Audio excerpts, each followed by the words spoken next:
Back of the room test. Yep. All right, back of the room test. Make sure you guys remember that. So I'll jump right into this. I would like to start by introducing everybody. Why don't you actually say your names and we'll go down the line and say something really briefly about the companies. Sure, yeah. My name is George Strompolos. I'm the CEO of a company called Fullscreen. Back of the room voice. What's that? Back of the room voice. Is that loud enough in the back, or should I speak up a little bit? Back up. So I'm the CEO of a company called Fullscreen. We actually have offices probably about 60 seconds from here. And he was the last one to arrive. Traffic. Yeah, foot traffic. Traffic is horrible. My background is in YouTube. I was one of the early YouTube people and helped build up YouTube. I left to start Fullscreen about a year and a half ago. Fullscreen is a network of channels on YouTube. In the same way that cable companies were built on cable, we're building networks on YouTube. We have lots of channels. We help them grow, and we also service brands on the YouTube platform. Excellent. Thank you. I'm Mike Pusateri. I used to be an evil corporate executive at Disney. He was an intrapreneur. So I left Disney last year. I have been a man of leisure, riding my bike around and talking to people in startups and VC and different companies. So eventually I have to get out of the house. My wife's getting crazy. So note to self, bother Michael if you want to learn more about big media. Or being a man of leisure. Or being a man of leisure. I want to learn about that. You good? Yeah. I'm Adam Chapnick. I founded a company called Distribber, which puts independent films on the digital VOD platforms like iTunes, Amazon, Hulu, Netflix, and cable VOD for a flat fee. Takes no revenue share, gives 100% of the revenue to the rights holders forever.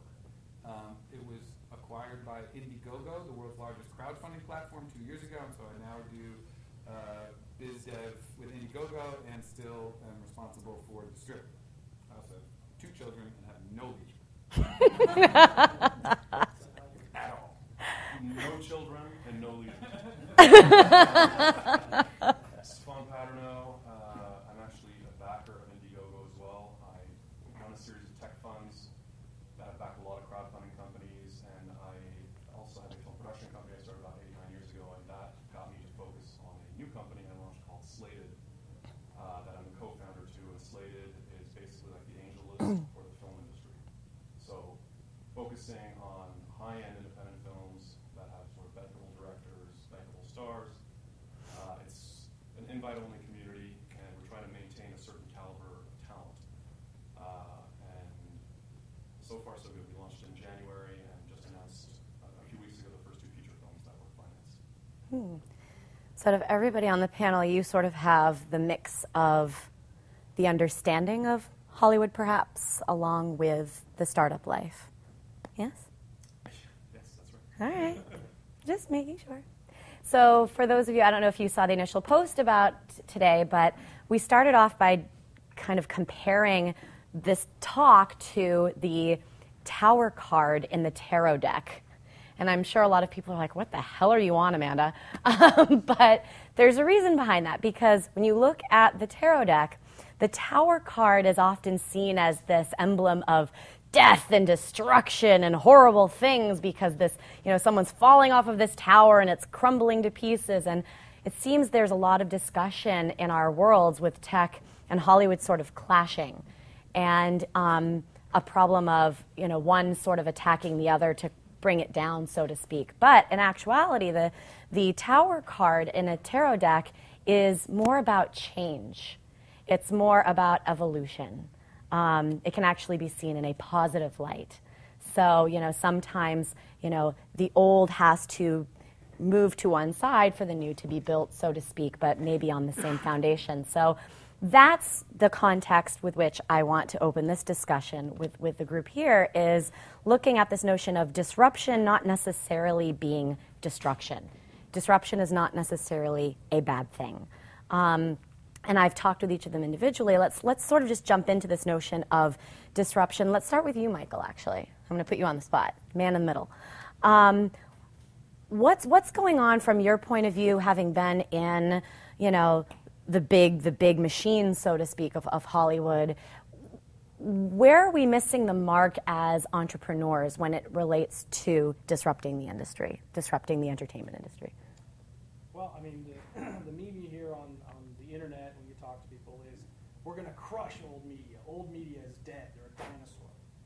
And I would say that content, good content that meets a need of a niche or a wide group is always going to be valuable, always going to be popular. And there's no better time to be a content creator than now. The ability to reach into your various constituencies, the cost of doing production I used to build edit rooms for $1.5 million a piece. Now you can edit a movie on a phone. I mean, it's unbelievable. People take it for granted that you can buy that laptop and edit a movie on it that's the equivalent quality you could put on television. So being a content creator has never been better. The disruption is not happening to content. The disruption is happening to distribution. And this is where people, I think, miss it, is the people who are being hammered are the traditional cable companies, the satellite companies, the film companies. Anyone who is in between the content creator and the eyeball, they are the one in which technology, specifically the internet, broadband delivery, is hugely disruptive to their revenue models and all that kind of stuff. So that's, in my view, the big thing that's happening is this distribution war just starting, in which eventually the majority is going to be over broadband internet. That's how we're going to be getting content in the future. But some serious fights over how that happens, and you're seeing the reaction of the incumbent industry and things like TV everywhere, in which it's like, we'll let you see this as long as you pay a cable bill. It's the same thing with HBO Go. We were talking about that. Is you'll never get HBO Go a la carte. Why? Why? You and I were talking about why. So, what's HBO's customer? Who's HBO's customer? And what's their product? Anyone? Is it you? I use HBO, so I'm a customer. Okay. HBO's product is cable subscriptions, and HBO's customer are large cable companies. None of you have ever written a check to HBO. No one has any fiscal relationship with HBO. What they sell is a reason for you to pay Time Warner, Comcast, DirecTV, Dish Network. They sell that reason. They put up billboards for, it used to be, The Sopranos are coming, get your cable subscription back. Now it's Game of Thrones or True Blood or whatever it is. And you can see the demographics of the new shows are coming, people resubscribe to cable. And that's, their customers are the 50 top multiple system operators or MVPDs in the country. It's not us in the room. So there's no benefit to them of selling you HBO Go a la carte. In fact, it's a huge cost to them. They have no customer service people now. They have no billing systems people now. They have no way to support you now. As it is now, they have the easiest thing in the world. They got to make 50 companies happy, and they make billions of dollars a year. Why are they going to change anything? And so that's the perspective from inside. Will that be sustainable in the long run? Absolutely not. But right now, that's the thinking, and that's why. No matter how many blog postings there are about I'll pay $15 a month for HBO Go, they will not change. So I'm off on a rant. No, so what you're getting at then is really what we need to do is understand a company's motivation, understand their business before you address them. Stephan, you and I actually talked a bit about this as well in terms of understanding all the nuances, the complexities of a business, and the film and TV business in general. Like, there's so many parts to it that are ripe for innovation, but that are being overlooked because everyone is attacking the content creators. So we sort of talked about Steve Jobs, things like that. Why don't you go into that a little bit? Like, how does one wrap their head around an industry like this? I mean, can you effectively go full force into addressing an industry that you are not that familiar with? Yeah, I mean, there's a lot of ways to answer that. I got in, I'm a tech guy.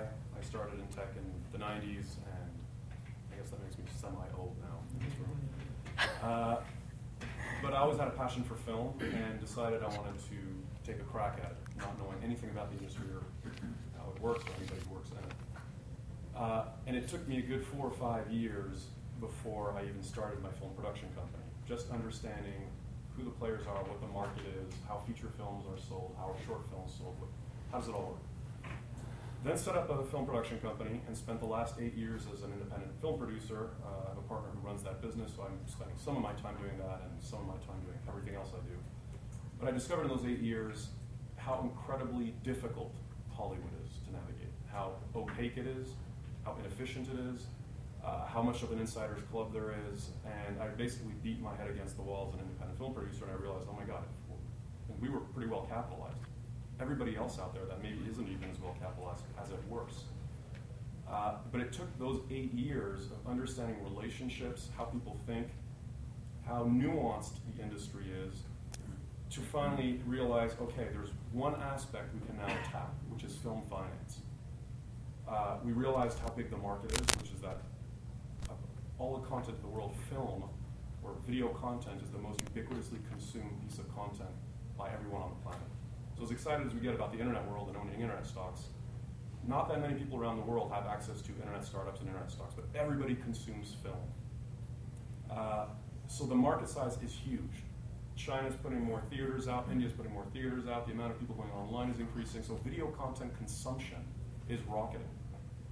But the amount of capital going into it is not. So there's a breaking point.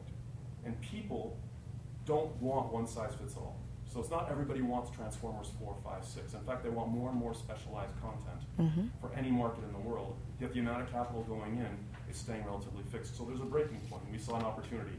Let's figure out film finance.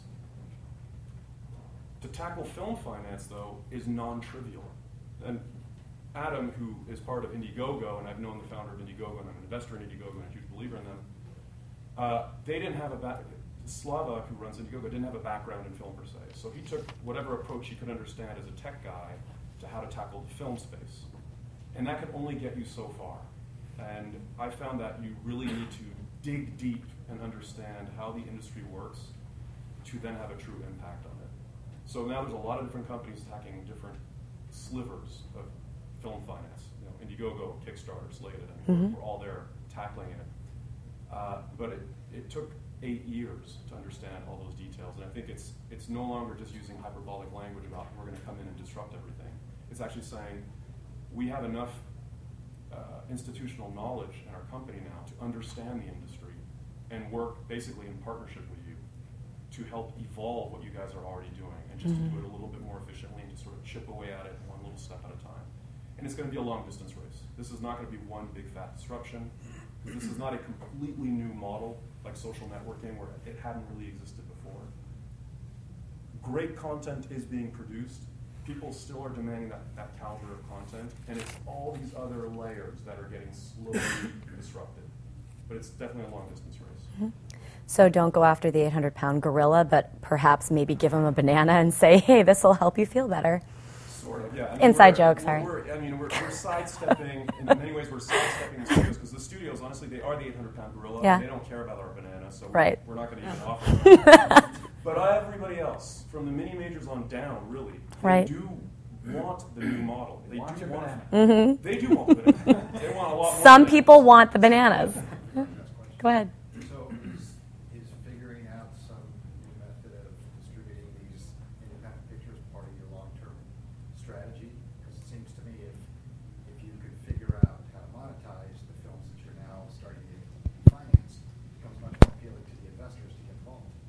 Yeah, I mean, there's a whole cottage industry that's appearing, and the most important thing is to focus like a laser on one little sliver of it. So we happen to be focused, at Slated, we happen to be focusing on a particular type of film and film finance. I think at Indiegogo, it's more of the long tail of film finance. There's a ton of companies that are there to help better monetize films that do get put online, like Fullscreen. So there's new types of distributors are evolving that are taking better advantage of online distribution and understanding what to do. So when, I can't remember if it was Sony Picture Classics or Fox that put out Margin Call, when they put that on iTunes, they made a killing. Basically, putting it out in theater was a loss. And then they made all their money with VOD. The light bulb went off. They realize now they need to be in the game of understanding how to better monetize films through online and not just through theatrical. Right. So there's a whole new industry of maybe middlemen, in fact. We're replacing old school middlemen with a new type of middleman, but that is much more efficient. That actually makes it easier for a filmmaker to raise money online and self-distribute via the internet and actually make a profit doing the whole thing. I can't help to notice there's a discrepancy between your two positions. It seems like, from a company perspective, Disney's doing exactly the opposite. Isn't Disney's holding perspective as we're not going to be the content generators anymore? We're just going to basically be the ones distributing the content that these outside studios have been producing, which is not through monetizing, if you will, whatever the existing libraries are, but taking a massive risk of being out of the content game, removing themselves a step basically from making the traditional Disney brand, if you will, and just distributing stuff made by third parties, effectively. Well, I mean, I don't think things have changed that much since I've left, but the key driver has always been creating content, creating what they would refer to as franchisable content. Right.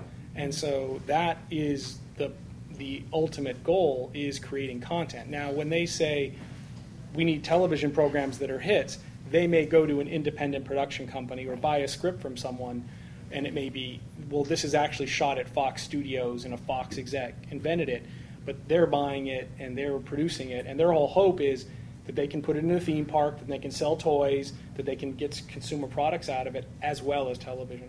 But don't they own, I mean, they bought like Marvel, Pixar, the Muppets, but I mean, they're definitely not, I'm not the Disney guy, but it seems like they're all about, give us all the content, we want to own everything. But not made in-house, they just go Well, out. but they brought it in-house, that's their house now. Yeah, but I would say it is in-house. I mean, I can tell you, I was in the meetings when they would say, we're not going to give you the money for that software you want to build because people have asked for it, because it means we can do 3 more Disney movies of the month instead. And so the focus is always on making content. Now, the way content is produced is an extremely complex and very ridiculous method that goes on in Hollywood, in which it's, companies are formed for the purpose of simply making one film, and then it's all tax, and it's insanity, but that's the way it works. So I would say that they're more focused on creating content now more than ever, and it's the distribution stuff where, I would refer them as, we would talk about the arms dealers in the distribution wars, where they want to sell to everyone. Are you an arms dealer, Sam? What's that? Are you an arms dealer? I'm not sure. Mine arm, no. Not. Yes. No. Yeah. I guess I am sort of an arms dealer in your formulation. Sounds cool. Sort of. Yeah.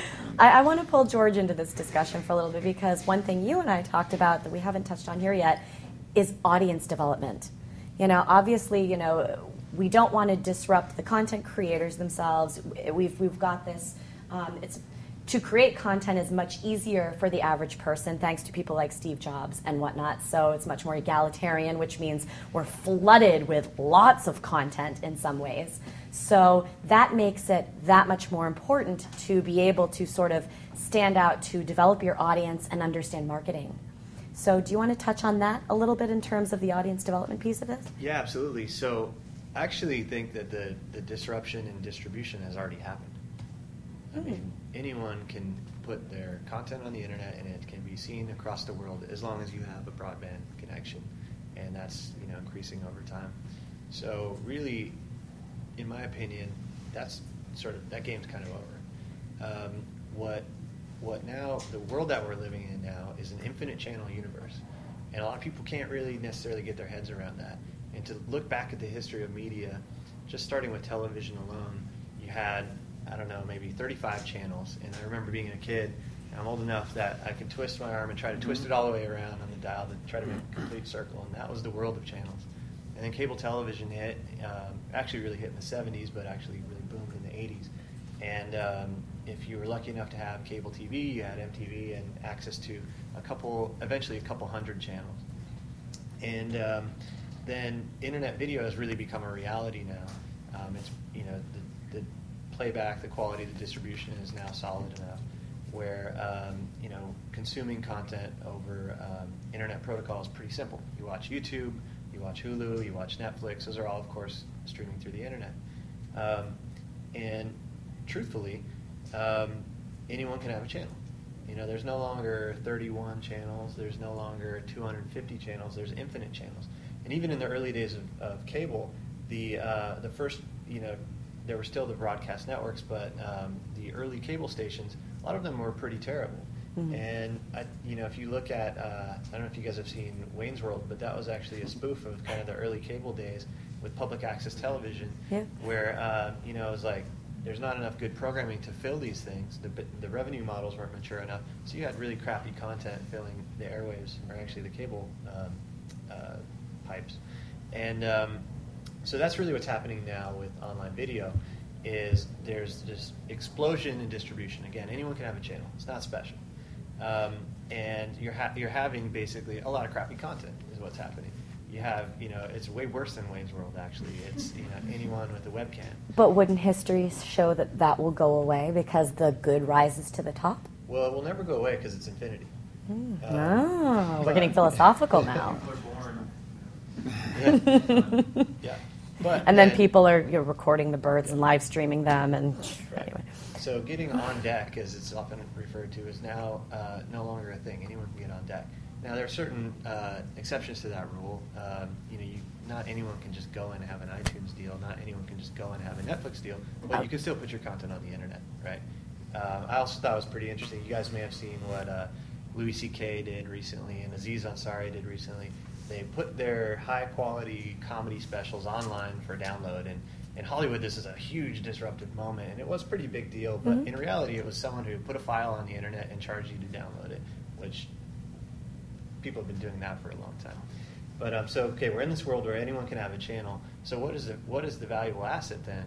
Well, we believe that it's actually, you know, this kind of nebulous concept of audience development. It's actually getting the eyeballs that are out there to watch your stuff, not one of the other infinity of channels that are out there. Lots of head bobbing. This is good.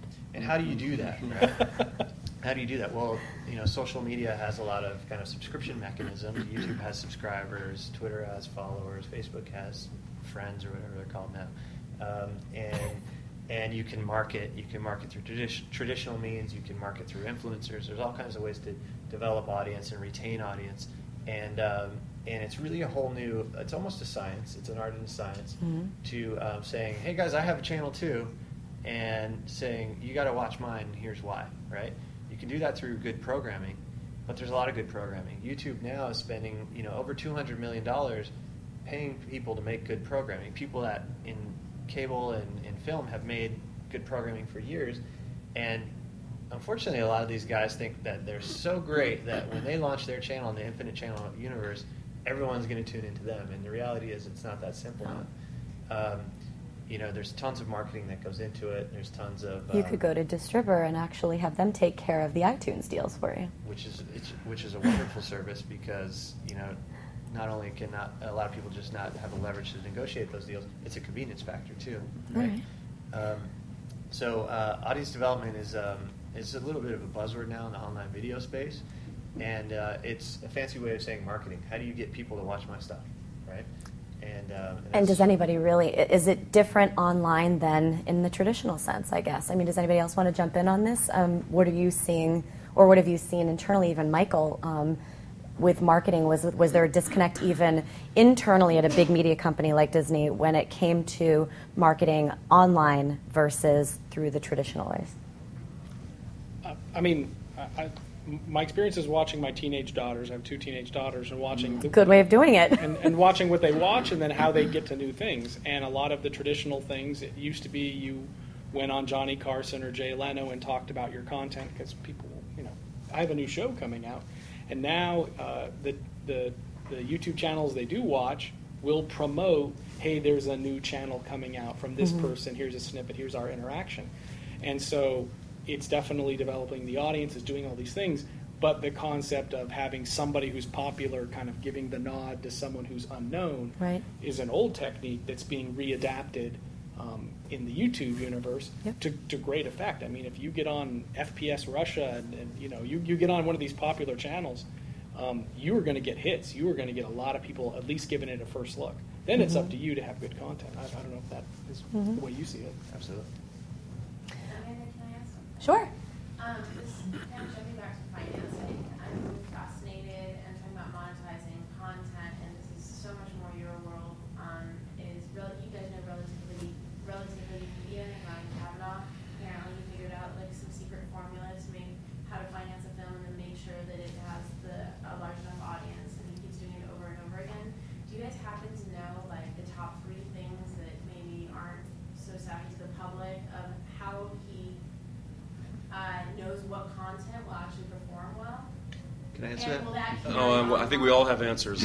Go ahead. Well, I have something to say about that because I asked him. And he said everyone has that formula. We're the only people that stick to it. Oh. And so, there are mathematical formulas to predict, okay, if we put in this much money and spend this much on print and advertising and, have this caliber of celebrity involved, this film will probably do this much domestically and this much internationally and this much on VOD and this much on DVD, and we'll have this much piracy. And they know that going in, but it's not like the smart people at Disney don't know that, and the smart people at Sony don't know that.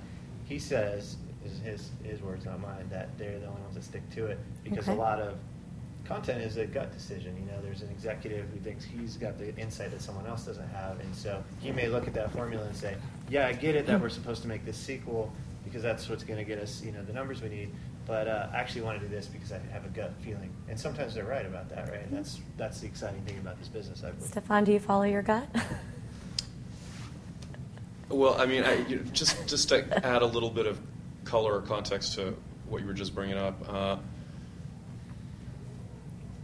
it's widely theorized by everybody in the industry that relativity doesn't have some silver bullet. They don't have a magic formula.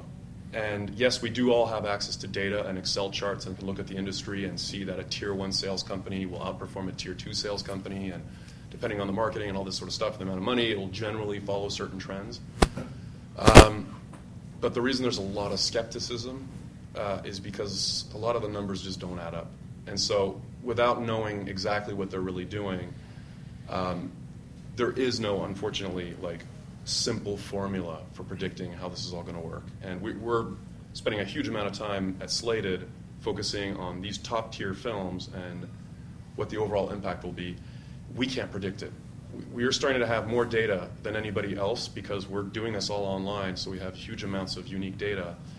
And the most we can really do that's transformative is to give access for the first time to any investor around the world to have access to the top films that they've never had access to before. And by having some sort of a Darwinian ranking system where good stuff floats to the top, it means there's a better chance now that an investor will put his money into the film that's got the most momentum, as opposed to putting it into some film that they happen to know of some kid down the street and his film never goes anywhere. Or worse yet, the film does get made, but it has no chance of getting into a festival and getting distributed, and therefore it's just a loss.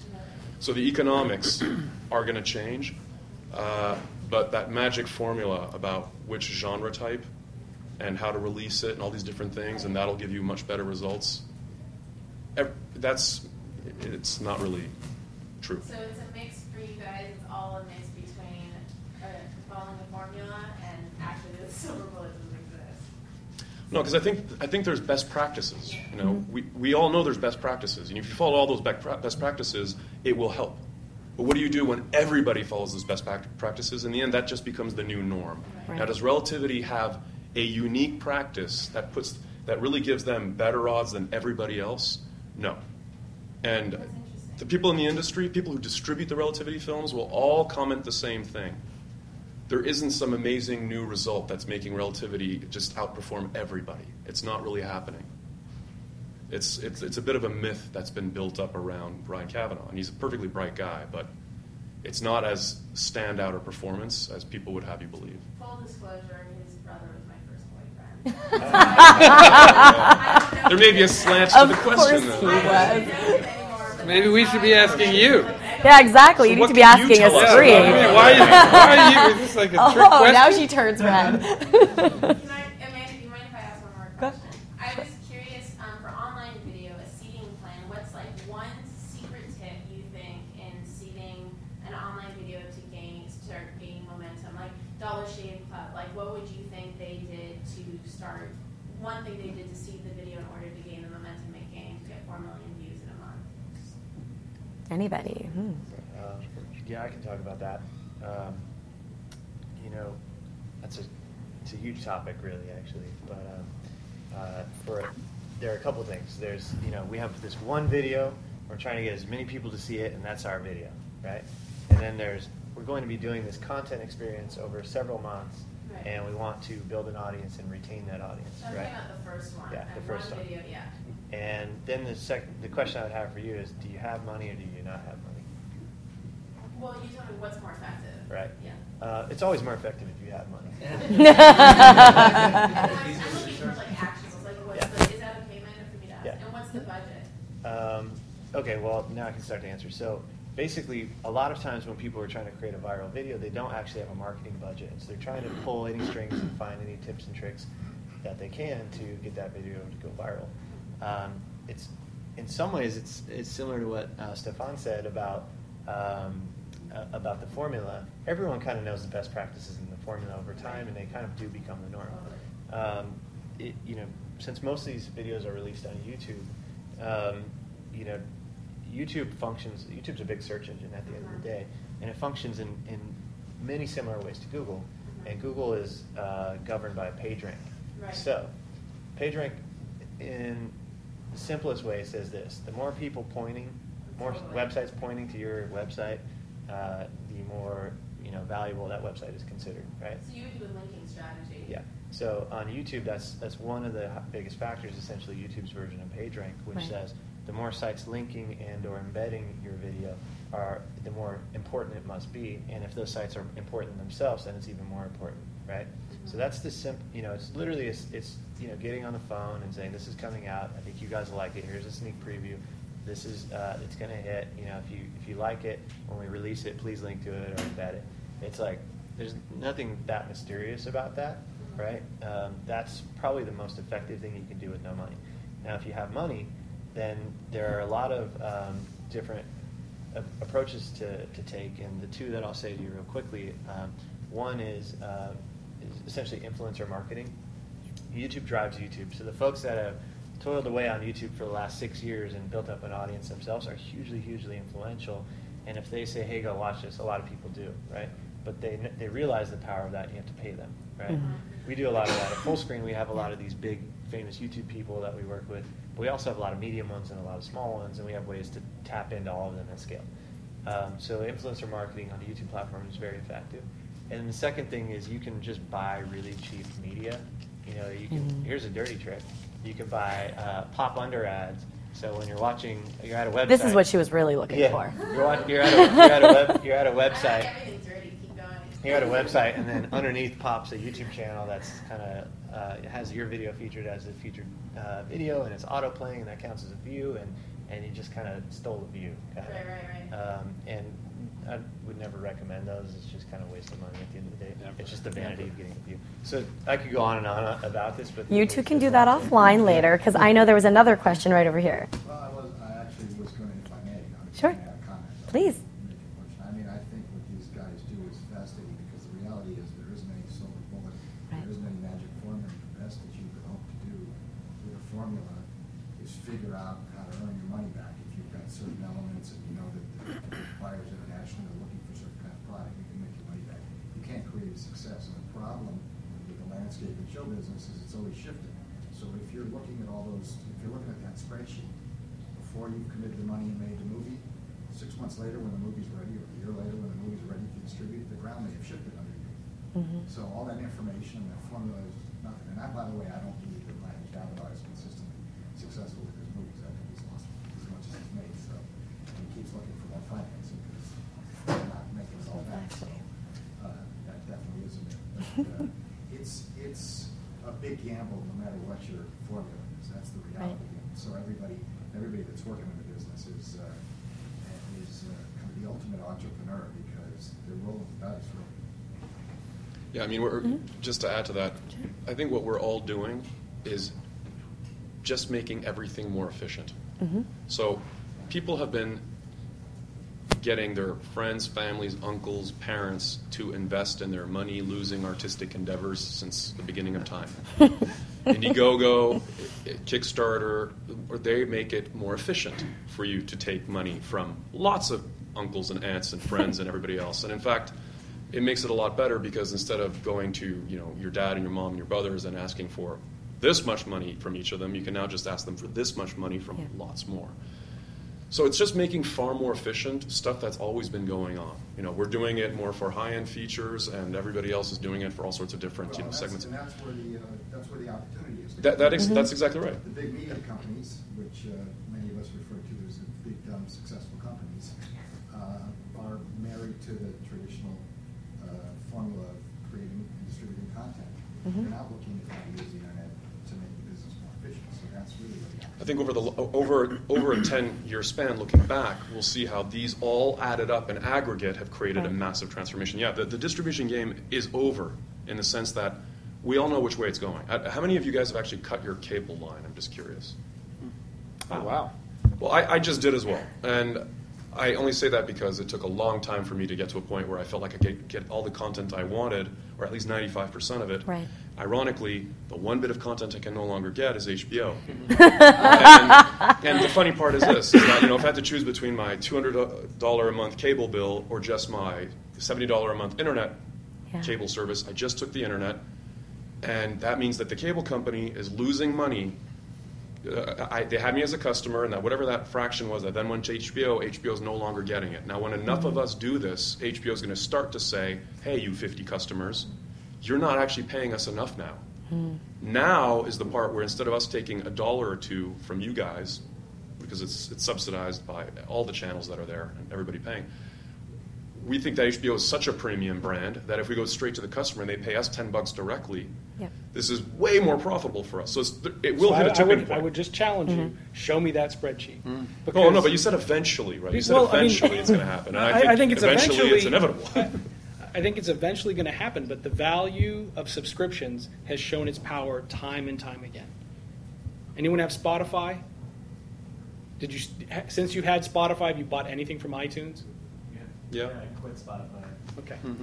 Well, subscription stuff has shown over and over that it's powerful. It disaggregates the risk, and it subsidizes all kinds of content that normally doesn't get paid for. HBO has lost revenue from every one of us. They don't care yet. But at some point when we all cancel and HBO still stands out as one of the best content providers, they're going to make a calculation and go, this isn't adding up. And we're covering the expense of all the cable channels that aren't pulling their weight, and it's not enough money for us anymore. So, Stephan, but I don't know what that is. Right now, it's billions and billions of dollars in revenue they're making. Right. And the loss is measured in maybe double-digit millions. Yeah, absolutely. And so that transition, this group here, first, self-selecting, you're in Los Angeles. Second, you're a tech person. Third, you're a tech person so savvy enough that you're coming to a TechZulu conference on a Thursday night. Okay, so this is not typical America. Typical America is watching 8 to 10 hours of television a day. That's the reality. That's what goes on. People are watching these shows. But yet we also have 181 million U.S. internet users watching nearly 37 billion videos in 1 month alone, last month. So, to both of your points, how long will it take before that switch happens? Cable subscriptions have largely flattened out in the U.S., and they may be growing temporarily in other parts of the world, but we're all consuming. I mean, now I'm through Hulu watching Colbert Report, all the Jon Stewart, all that sort of stuff, through Netflix, a lot of movies, through iTunes, TV shows I didn't have access to. I'll pull one out of the air. The new Sherlock Holmes series from the UK. It's really, really good. I could not get it before, and you can only get it through iTunes. So now I signed up for my first season pass through iTunes for a TV series. That channel, that show, it's no longer about the infinite number of channels. It's just about the brand of the show. Like I don't care what channel it's through. I don't care about Hulu so much as I care about Jon Stewart and Colbert. So if those guys can figure out, wait a second, our shows are carrying the weight. If we charge $5 or $1 or whatever it is for our content, why not let the individual subscribe to our show? And those guys who weren't carrying their weight, they start to fail. So you're dead on that right now. It's a drop in the, it's a tiny drop in the ocean here. But is it in 5 years or 10 years or 15 years that eventually HBO says, hey, we've already got the HBO Go. Why not piggyback on iTunes? Why not piggyback on all those other internet services, and people want our shows. There's a formula in there, and it's going to hit a tipping point at some point. Part Not of in it, the near term. Part of it is when their existing contracts run out with the cable companies, right? Go ahead. I'm curious, to your point, what role you think hardware might play in people cutting their cable bills, if hardware, like smart TVs, like at CS. Huge. I think I think that's game over. It's the gaming console. The future is the gaming console. They're the most fully penetrated technological object in the house besides the television set. They're already hooked up. So why wouldn't it be the television? Yeah, why wouldn't it just be the TVs themselves? Yeah, you don't need, it's not the console power, itself. just I mean, the amount of horsepower that's in a television set is nowhere close to what's in a gaming machine. The most powerful computing device almost most of America has in their house is the gaming console. And and I hear your point, but the television companies, they're competing in Costco. Their one time to get their value out of you is, am I the cheapest thing in Costco or Walmart? I mean, that's what their life's been reduced down to. The gaming console people, they know they have their hooks in you. You've got to have Madden. You've got to have the Halo. You've got to have these games. And so the cost of a new console, people, it broke, got red rings of death. I got to get a new one like that. They're much more apt to fix their gaming console than they are to get a new TV set. But then you've got someone like me sitting here, and I'm a completely different demographic, and I don't have a gaming console. I have a Roku, I have an Apple TV, or I might have an LG sitting in my living room that has apps built into it. So are we eventually moving down that path, and will the TVs become stronger? Yeah, I've got a question. So we're talking about cutting the cable line, but then we're talking about Netflix, Hulu, Xbox. I mean, it's just a different set of channels. I don't really understand the difference between I say no to Comcast, but then I buy Hulu. Because it's literally $150 versus $7. Yeah. Right, but and it's $150 and it's content $150 tied to my house here, and it's $7 and I can access it from Switzerland, Anywhere. or I can access it from wherever I go in the world. Or I live on two coasts and I want to access my same shows wherever I am. So literally my costs have dropped 1/10 and the flexibility have become infinite. Right, but if you add up all the content that you consume in a given month, the season pass, the Hulu, the Netflix, all of that stuff. It's still adding up to far less because 90% of the content is coming through Netflix and Hulu, and then there's the one-offs, which is from iTunes. But all in all, the satisfaction level I'm perceiving is just through the roof compared to the dissatisfaction I felt with whichever cable provider.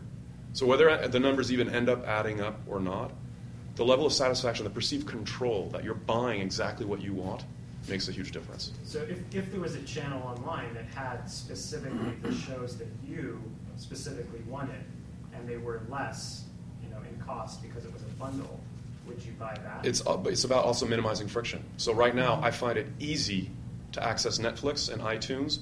And to your point, hardware is the game changer. If there's one thing that Apple did, is they absolutely figured out how to make it so that you can have all the content you want in a beautiful, simple, elegant device. And people want that. So whether it ends up being your gaming console or the ultimate new Apple TV, ultimately being able to do a one-click access to whatever you want. So from my iPhone to my iPad to the TV, it's Hulu across all of them, or it's Netflix across all, or it's iTunes across all. I mean, I think ultimately none of us want to have to subscribe to 150 different channels, to 150 different things, but we want all that content through some sort of simple one-click mechanism. So whenever we get to that point, if I'm speaking to Siri and just saying, get me that Sherlock Holmes thing, and it just gets it for me, and I'm completely unaware of which platform it was delivered through. And it's just, here you go, $20 for the season pass, done. I don't care who it was through. So I think that's where the hardware level is going to really win out, whoever they partner with. Yeah, I guess the question comes down to, how does the syndication concept work online when you have all these different data sources and all these different devices to ingest it? Is the device going to go and pull it, or is there going to be a series of networks in between? That's what we're supposed to figure out. There's an opportunity for us. So, go ahead. A little bit different. We've talked about disrupting distribution. We kind of talked about disrupting financing with Indiegogo and Slated. I'm wondering if you guys know about disrupting, or have any thoughts on disrupting production and things like, that everyone still uses Movie Magic. You just stole my next question. That is this is absolutely happening, but Yeah, absolutely. I was the IT guy. I had to deal with their BlackBerries and the apps they wanted to use, and there's one piece of software to write your scripts on, and the licensing terms are onerous and terrible, and everything's changing. The bigger studios are very slow to adapt to all the new technology. Trying to convince them to do things in the cloud is impossible. But again, I've been in this industry long enough to. The red cameras, if you guys are familiar with those, are orders of magnitude better and cheaper than stuff you could buy 5 years ago. Everything is getting so much better. You can edit a major motion picture to pristine quality on that laptop. If you told 15 years ago me that you were going to be able to do that, I'd say you're absolutely insane. The ability to produce and store the content and all that kind of stuff is incredible. It's now considered not impossible to move a movie in digital form across the internet. That's 250 gigs, which to most of you in the room are like, that's not that big. I have that on my phone or my iPad or whatever. But 5 years ago, that's a ridiculous amount of money to move that kind of content around electronically. So production is reaping huge benefits of technology. So what other areas, though, of production specifically, to his point, are ripe for that innovation? Like, what about dailies? What about screeners? Like, what about, just the daily management that goes on between the teams? That part, logistics of production, have largely not changed yet, but there's a whole bunch of startups that are tackling this, and one of the ones that blew my mind away recently is called SetKick. Okay. Based in Australia, they're going to be moving here to LA. Their ability to ingest, so they basically said, all right, look, movie magic is not going to evolve very fast. We want to be able to ingest a script, break everything down, automate everything, create the strips, everything, all the logistics management online. I have never seen such a stunning interface and an ability for them to pull this off, and I'm very intrigued by that company. But there's a bunch of other companies as well that are trying to tackle this, so we're going to see that. But they're just starting up. The ecosystem that allows this to happen has just started to kick into high gear. And I think, Amanda and I were talking about this the other day, that Hollywood might have been 10 years behind the transformation of Silicon Valley, but there's enough people now that have moved into this sphere, and distribution has changed things enough that I think now we're seeing a broad enough ecosystem of entrepreneurs understanding what's going on in entertainment, and entertainment people understanding exactly the power of tech, that we're about to hit an inflection point. The number of incubators popping up and startups focusing on entertainment has just started to go exponential. So I think the renaissance of Hollywood is going to happen in a major way over these next 10 years. And doing that script breakdown stuff, that's people's careers. Right. That is all they do, day in, day out. And they're going to get replaced with an upload and a click, and then it's just going to spit out. That's going to happen just more and more. If you could really see how things get produced, it's insane. Even in the biggest companies. It's archaic to us. A lot of it's archaic. And so there's so much opportunity in there for that. Collaboration, sign-offs. Security is a big deal. No one wants it to get out ahead of time. Securing a script, these things. Securing interviews people do with famous people. There is so much thing that is literally manually done, in which there's entire people dedicated to do this. It's just going to evaporate. Do the unions protect a lot of that? Some of it they do. And that's another one. If you think that DRM is because some studio executives want DRM, it's the musicians, the writers, the directors. It's in all their contracts with the studios. You have to protect everything. Same thing with everyone who works on the set, the grips. When I would go to the studio, I was not allowed to move cardboard things on the wall. I could not, if I touched them, there could be a grievance filed. So that kind of stuff, it's just getting obliterated because they're like, great, there's no more physical billboards for the Teamsters to move. It's all electronic now. Yeah. There are even opportunities, thanks to the government. The FCC is already saying now that within the next 2 years, any content that is aired online across any platform has to be closed captioned. within the next 2 years. Huge opportunity for all of you in the room to tackle that problem, similar to when HIPAA was announced with the healthcare industry, and people were scrambling to come up with solutions for that. So look to even what the government is mandating and create solutions for the industry. So there are lots of opportunities, lots of them. How are we doing on time? Anybody else have questions? Okay. Maybe it was answered in part already, but I'm curious about if you have any opinions on the reasons that Hollywood has put a lot of time and money into lobbying against internet distribution of content in order to protect their supposed golden egg, as opposed to putting that time and money into developing their own, stronger monetizing models. Oh, this is the big problem that we just faced. I think, like I've said before, they're following the money. Mm-hmm. They get, like I said, it's billions versus millions. They're getting billions of dollars from using the existing business model, and we're living through if you've ever read The Innovator's Dilemma, that's what we're living through. Mm-hmm. It's eventually. I've seen a lot of data and articles on the web about, for example, online piracy not really taking anything away from box office sales and that kind of thing. So is it really the money, or do you think it's possibly other motivating factors? I mean, piracy does affect DVD sales. That's where it really hits them in the pocketbook. And because of the way the finance works now, you can't have a successful film just in the theaters. It has to sell a whole bunch of copies and DVDs. So that's why they get concerned about it. But again, it's all these interlocking interests of everyone says it has to be secured, everyone has to be perfectly.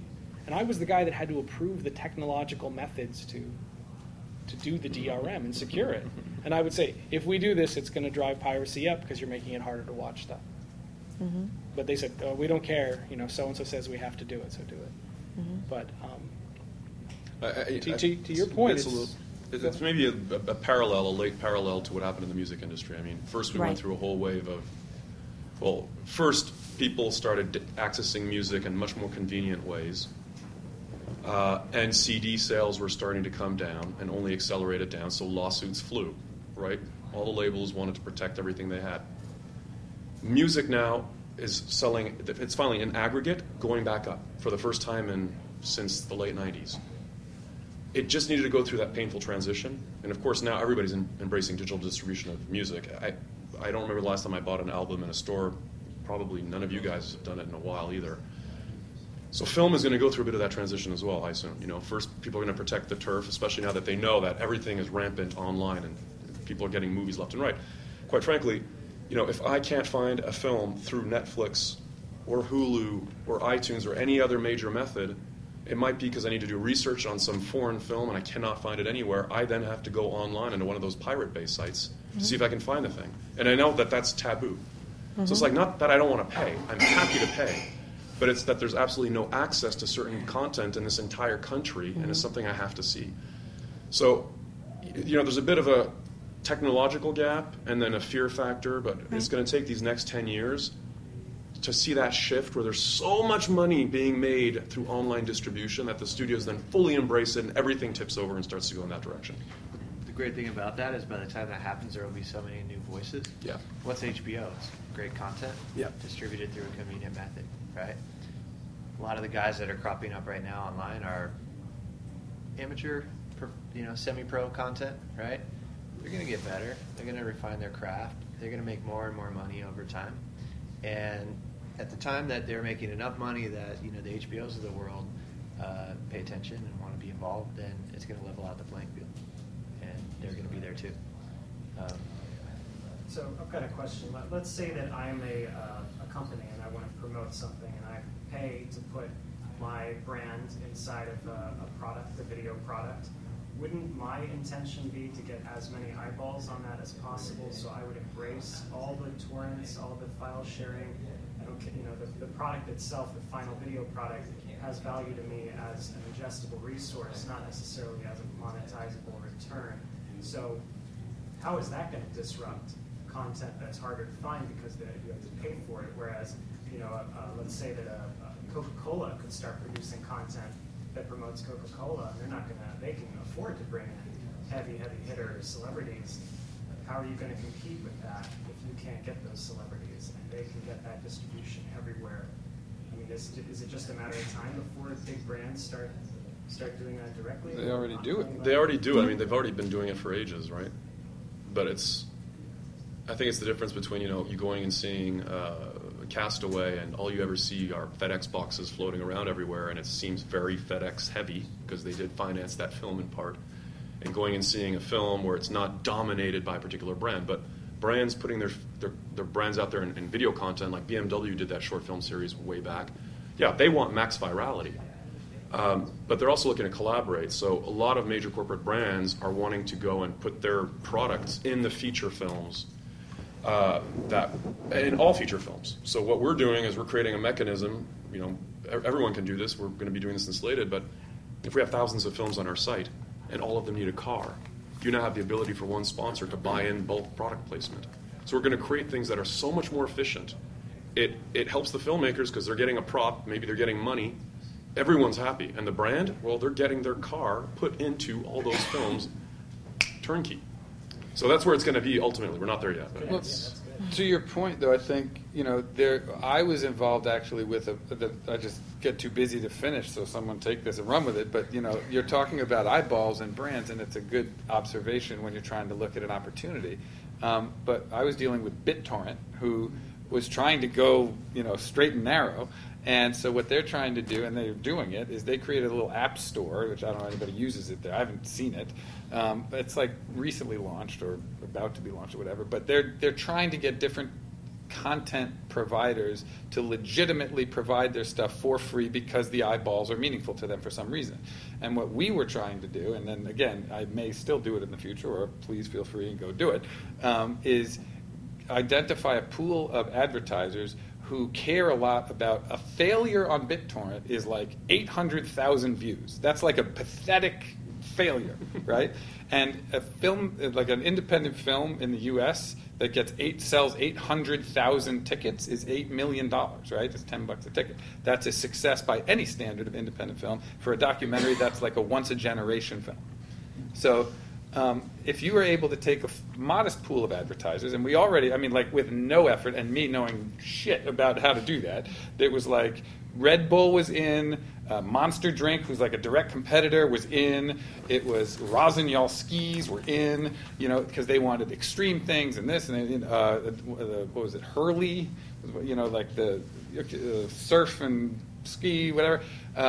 They were in, and this was on me just saying, how about we do this? And the idea was, we've got a pool of advertisers who say, we care about having 800,000 eyeballs on a content that we're involved with minimum. We're willing to give you $50,000 for that. Maybe it was 25 for some of them, 50. They were pretty much in for 50. And, we had content makers who were like, for $50,000, I could give you something totally kick-ass because I just made this like extreme skiing movie about this. I'll just get my friends and we'll go, shoot with the red camera and it'll be a ride. And it was like Red Bull all over it, whatever. Rossignol Skis, you got it. That's $100K right there. So, and then you feed that into an app that's all legit, that's promoted on BitTorrent. They had, at the time, it's probably double now. This was like a year ago. They had something like 110 million users like a week or a day. It was something like absurd. And it was dizzying. It was impossible to comprehend the amount of eyeballs. And exactly to your point, nobody was talking about transactional anything. Nobody was talking about advertising anything. Nobody was talking about rev share anything. It was all, they got something to sell, and they're using this whole ecosystem as a way to monetize what they sell.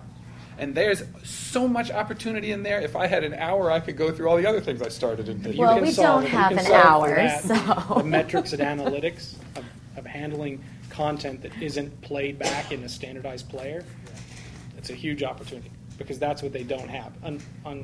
You're on YouTube, you know everything. You get access to all the analytics. You need to know exactly what's going on.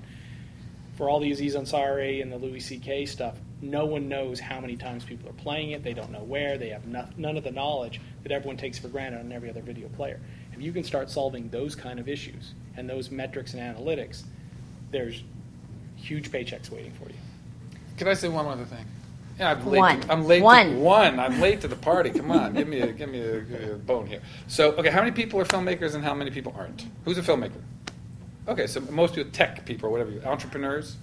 Okay, so if we're talking about like it's disruption is the idea, like what's a new thing? There's two different, maybe more, but there's a couple of different kinds of like disruption, right? There's a truly new thing that nobody has ever provided, and then there's a new way to do a thing that everybody has always provided. And we've talked about a lot of new ways to do things that everybody has provided. But once in a while, there's something that like, oh my God, I never realized this could be possible, and now it is, and nobody had been paying attention. And something I just want to throw in there as something that crowdfunding, it's not Indiegogo, but crowdfunding does that was cool and amazing and specifically on point to this is something that has to do with a dynamic that was never possible between an audience and a content creator that made a thing, like a film or an album or a book, until crowdfunding happened. And bear in mind, crowdfunding is only called that because journalists call it that.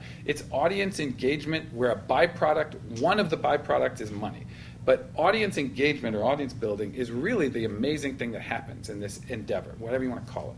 So the old days, you had a thing that you were making. You had to make the decisions about it, how artistic, should it be green, should it be blue, long, short, hot, cold, whatever. You made those yourself. And then when it was done, you went to an audience. And you're like, I wonder if there's an audience. Let's go find out. And then you sold the thing for a price. And the audience came, and if they liked it or they wanted it, they bought the thing for a price, right? That sounds like how it is now, right? You're like, what's old about that, right? But imagine now, staying in that old head, if you were engaged with the audience and you said, I'm making a thing, everybody who I think is interested in that thing that's about what it's about, if it's music or if it's whatever, everyone who likes it, it's going to be something like this. And people feedback, oh, we like that, but we'd really love it if it was a little more like that. So you listen, and your thing becomes influenced by the people who are going to buy it. You can already imagine how that affects, A, the building of your audience, the engagement of your audience, and obviously when you're ready to sell, you have buyers the day you have it. Okay, so that's obvious. Number two is, at the end of the day in the old model, you had people who didn't want to see your film but were dragged there, and so they went and bought $10 ticket. Were willing to see your film because they liked the poster, so they bought a $10 ticket. Or love your work and can't wait to see the film, and they wait and they sleep all the night and they buy a $10 ticket. Right? What's wrong with that picture? It's you're not unlocking, you're not monetizing the variation in passion for the same product. So everybody pays $10, whether they were dragged there or they had to drag someone there. So with crowdfunding, which I wish it weren't called that, but what you're doing is you're engaging this audience in a way that nobody had been able to do before, where you say, okay, well, it's not just going to be the ticket. It's going to be, okay, I have a horror movie, right? You love horror movies? Well, you don't have to wait till the end and buy $10 and cheer when we cut off the head of the cheerleader. If you give me $1,000, I will cut off your head. And people go crazy. And then at the end, what happens? They're owners, they're evangelists. They not only have given you $1,000 instead of 10, but they create at least 50 more people who also want to see your film. There's more I'll say, but I'm getting the hairy eyeball. Oh, it's not a hairy eyeball. I'm going to chop off your head if you go to point number 3. No, great points. Very great points. I think what we're hearing here, though, is there's so much opportunity, and we just need to look for it in the right places in the industry. One example is Freddie W. pre-sold, I believe you guys know this, I haven't looked it up, pre-sold a DVD on one of the crowdfunding sites, and then, do you know about that? I'm not familiar with Freddie W., but it happens like every day, every hour. But tell me more. No, Amanda, I don't know about him. I'm just trying to wrap up. Do you want to bring it up, though? No, I can share after. Okay. So yeah, lots of opportunity. I would love for you all to stick around. We're going to be going to the Culver Hotel next door. and having some drinks there. But before we do that, first off, I would love to say thank you to each of you, even when you keep talking, because you have good things to say. So a round of applause, please, for George, Michael, Adam, and Stephan for coming out and battling the traffic, and all of you for battling the traffic. I would like to get, where's Jonathan? Where are you? To talk about Next Space for just a minute for those of you who've never been here before. Nice. I'm going to make it very brief. I really appreciate everyone coming out to this. It's great to see a bunch of new faces here. Just real fast, Next Space is a co-working space. It's a shared office for freelancers, entrepreneurs, and small businesses. We have other locations in San Francisco, Santa Cruz, and San Jose. We're opening another one in Venice Beach with Amplify LA. We'll be in that building at the Windward Circle. And just like a gym membership, if you belong here, you belong to all those places. You can go and work out of those spaces as well. And we just have a really awesome community here, especially in Culver City, that really has a lot of tech, a lot of entertainment. We have cartoonists, we have accountants, we have lawyers, but it's a bit of a family here. It's really pretty awesome. So I really encourage you to come check it out for a day. And if you have any questions, find me. I'm happy to help you. Thank you, and thank you for letting us come in tonight. So yeah, that's it. So thank all of you, and make sure you stick around. We're all literally going to go across the street to the Culver Hotel and enjoy some nice fancy drinks. Thanks, man. Thank you. That, just monetizing